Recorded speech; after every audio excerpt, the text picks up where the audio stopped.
مشکلوں میں گھرا سوزے دل کی کریں کیا دوا تیرے در پہ سوالی بنا جھک کے کرتا ہوں میں التجا کل جہاں مشکلوں میں گھرا سوزے دل کی کریں خوش آمدید کہتے ہیں علماء کرام یہاں پر تشریف فرما اور آپ لوگوں کے بہت سارے سوالات ہیں بغیر کسی تمہید کے بس میں آغاز کرتا ہوں قبلہ علامہ لیاقت حسین نظری صاحب موجود ہیں علامہ اکرام حسین صاحب تشریف فرمائیں مفتی اسماعیل نورانی صاحب تشریف فرمائیں قبلہ مولانا غلام رضا روحانی صاحب تشریف فرمائیں آپ پہلی مرتبہ آئے شان رمضان میں تو خوش آمدید اور بہت شکریہ وقت نکالنے کا جزاک اللہ تھینک یو ویری مچ بہت نوازش بس فوراً سے آغاز کر لیتے ہیں قبلہ کل ایک بات یہاں پہ رکی تھی کہ ڈیجیٹل تسبیح تو آپ نے وہ تو کہا تھا کہ تو ٹھیک ہے اگر اس تسبیح کا ڈیجیٹل تسبیح لیکن میں نے کہا تھا ایک روش ہے کہ جناب لوگ ٹی وی دیکھ رہے ہیں باتیں کر رہے ہیں منہ بھی چل رہا ہے ساتھ میں تسبیح چل رہی ہے تو وہ شمار ہو رہا ہے یا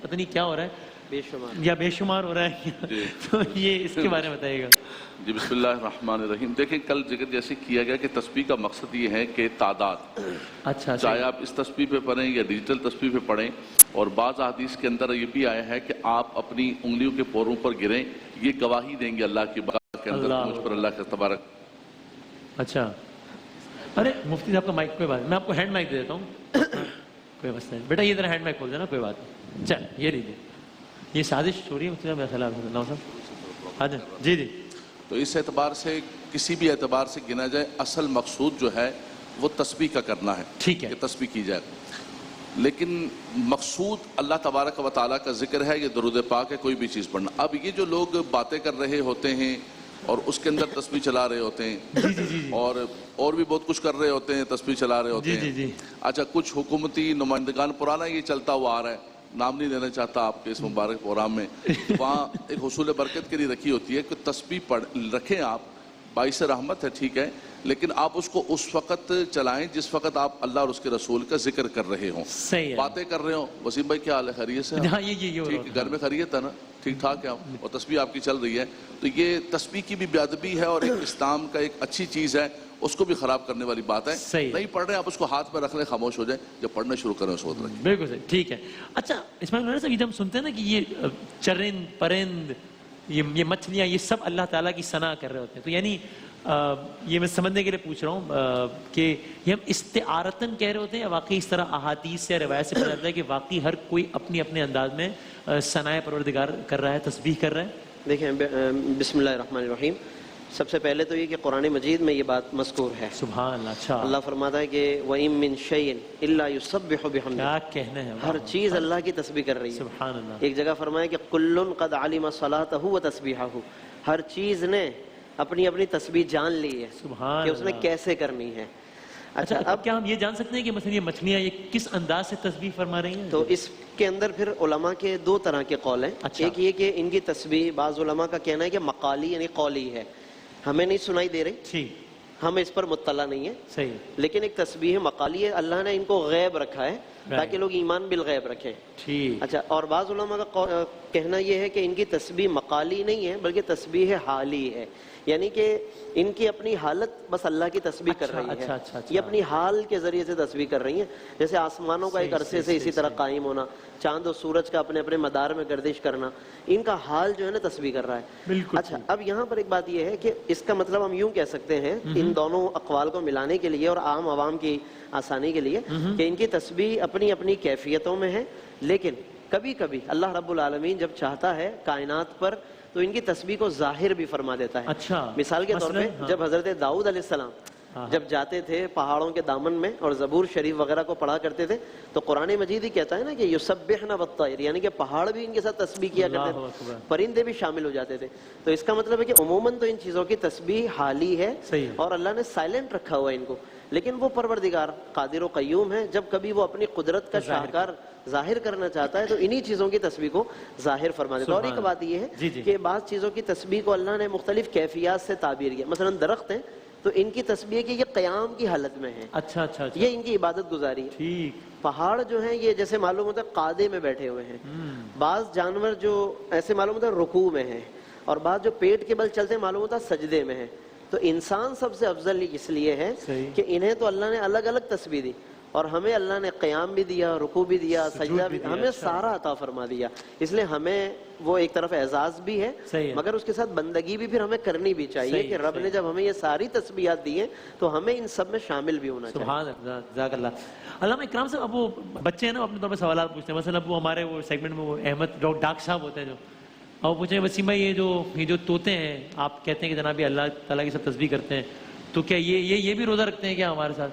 اب میں ذرا یعنی تو بچوں کے سمجھنے کے لیے ذرا بتائیے گا اس طرز کے سوالات کا کیا جواب ہو سکتا ہے کہ بھئی کیا یہ بھی روزہ رکھ رہے ہیں, کیونکہ آپ تو کہہ رہے ہیں کہ عبادت کر رہے ہیں. تو بسم اللہ الرحمن الرحیم.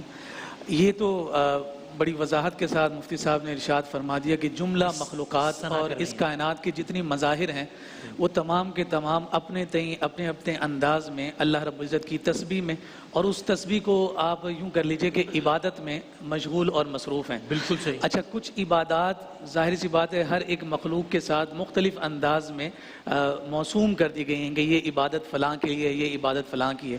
لیکن جنرلی دیکھا جائے تو جو تسبیح کا عمل ہے, اللہ کی پاکی بیان کرنے کا عمل ہے, چاہے وہ مقالی ہو چاہے وہ حالی ہو, وہ ساری تسبیح تو بہرحال سب میں موجود ہے. صحیح. اب یہ جو روزے کے حوالے سے آپ نے بات بیان کی ہے, تو اب روزے کا یہ جو پیٹرن اس وقت ہمارے پاس ہے یا پھر سابقہ امتوں میں انسانوں پر ہی رہا, جس کے بارے میں فرمایا کما کتب علی الذین من قبلکم, کہ تم سے پہلوں پر بھی یہ روزے فرض کیے گئے. تو یہ روزے کے نام کے ساتھ تو بہرحال ایسا کوئی ہم نہیں اطلاق کر سکتے کہ یہ بھی روزے رکھتے ہوں گے, لیکن ہاں اللہ رب العزت کے علم میں یا وہ غیب کا علم جس پر ایمان لانا ہم پر ضروری ہے, کوئی اسی طرح کی یا اس کے مطابق کوئی اور عبادت ان کے لیے مخصوص کر رکھی ہو تو وہ اللہ رب العزت کے خاص فضل و کرم پر ہے. لیکن جیسے ہم روزے رکھتے ہیں تو ویسے ان کا روزہ رکھنا ایسا بہرحال نہیں کہا جا سکتا کہ وہ سحری کرتے ہوں, افطار کرتے ہوں. تو یہ ساری چیزیں بالکل صحیح, بالکل ٹھیک صحیح.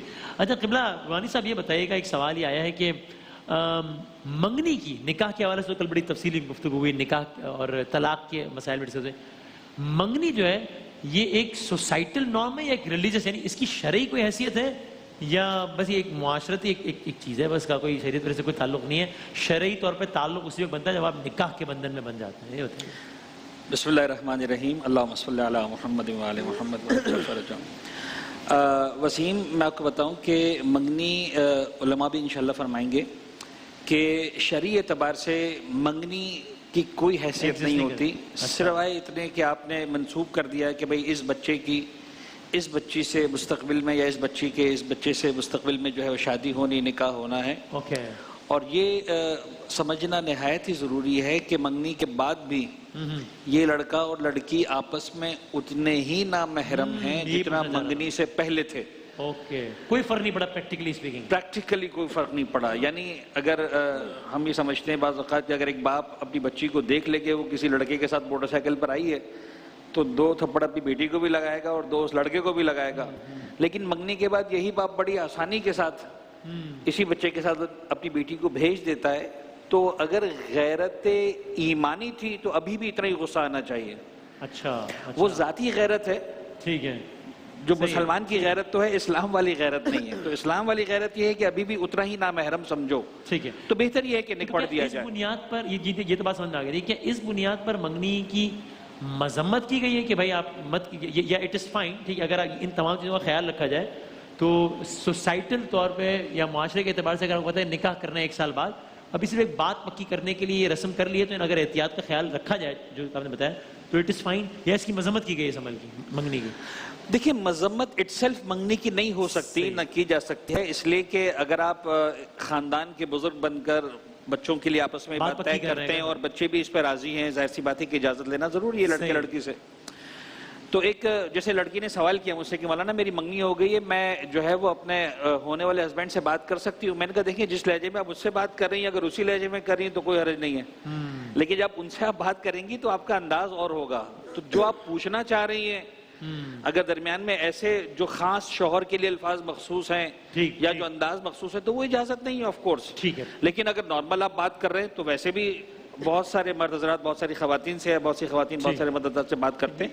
یعنی اس خلاصہ وہ ہوگا کہ اتنی ہی نامحرم رہیں گی یا رہیں گے جتنے اس سے پہلے. بالکل ٹھیک سے. قبلہ, یہ کورٹ میرجز کے حوالے سے کیا یہ ہو جاتا ہے اگر مطلب کورٹ میرج, یا اسماعیل صاحب سے پوچھیں آپ مائک میں جی جی میں نے کہا کورٹ میرج کے لیے آپ نے مجھے کورٹ میں کھڑا کر دی ہے.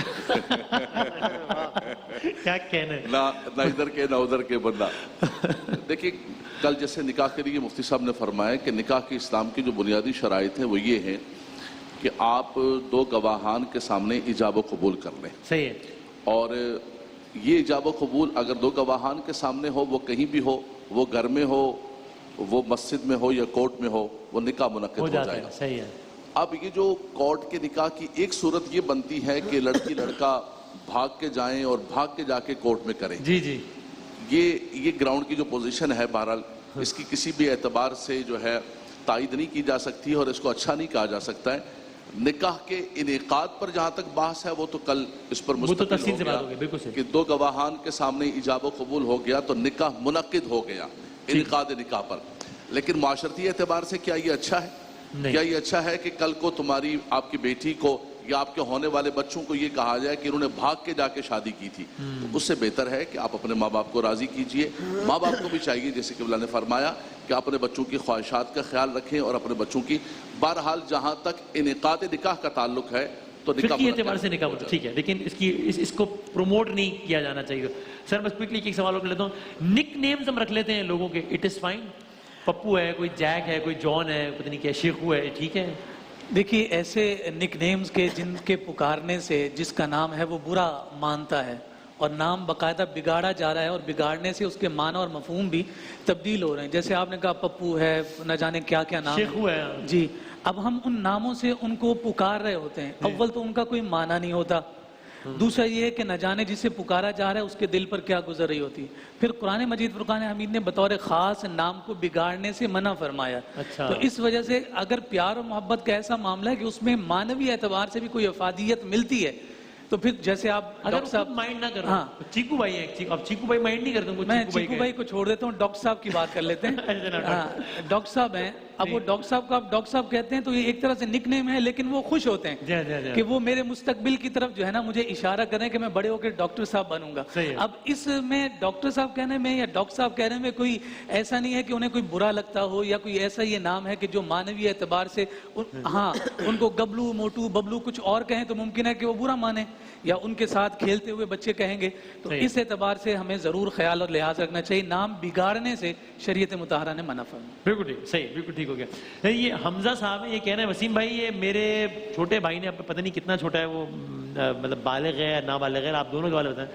چھوٹے بھائی نے سحری کے بعد بھی پانی پی لیا, اس کو پتہ ہی نہیں تھا اور اس نے اعلان بھی نہیں سنا تھا. تھوڑی دیر پتہ لگا کہ بھائی یہ تو مثلا 5:15 بجے میں نے پانی پیا تھا, حالانکہ 5:10 پہ روزہ بند ہو چکا تھا. تو اس کا آج کا روزہ ہو گیا ہے. یہ کرنٹ افیئر کا سوال ہے. آج ان کے چھوٹے بھائی اس وقت روزے سے ہیں 4:30 بجے یا نہیں, ابھی میں آپ سے بات کر رہا ہوں. تو ویسے عام طور پر چھوٹا بھائی جب کہا جاتا ہے تو چھوٹے بھائی مراد ہوتے ہیں. بہرحال اگر نابالغ ہے تب تو کوئی مسئلہ نہیں ہے, اور بچوں کی ایک عادت کا حصہ ہے کہ اس انداز سے ان کو روزہ رکھوایا جاتا ہے. بلکہ بچوں کا معاملہ تو یہ ہے کہ اگلے لمحے پھر اسٹارٹ ہو جاتا ہے, پھر تھوڑی دیر بعد ختم ہوتا ہے, پھر اسٹارٹ کرا دیتے ہیں, وہ تو مسئلہ نہیں ہے. لیکن اگر کوئی بالغ ہے تو اگر تو جانتے بوجھتے ایسا کیا تو جان بوجھ کر روزہ توڑنا لازم آئے گا. وہ تو پھر کفارے وغیرہ کی نوعیت پہ بات چلی جائے گی. لیکن عام طور پر ایسا جان بوجھ کے کوئی نہیں کرتا, غلطی سے ہو جاتا ہے. اور جب اطلاع ہو گئی اس بات کی کہ مجھ سے یہ غلطی ہو گئی تو ظاہر ہے یہ روزہ تو پھر نہیں ہوگا.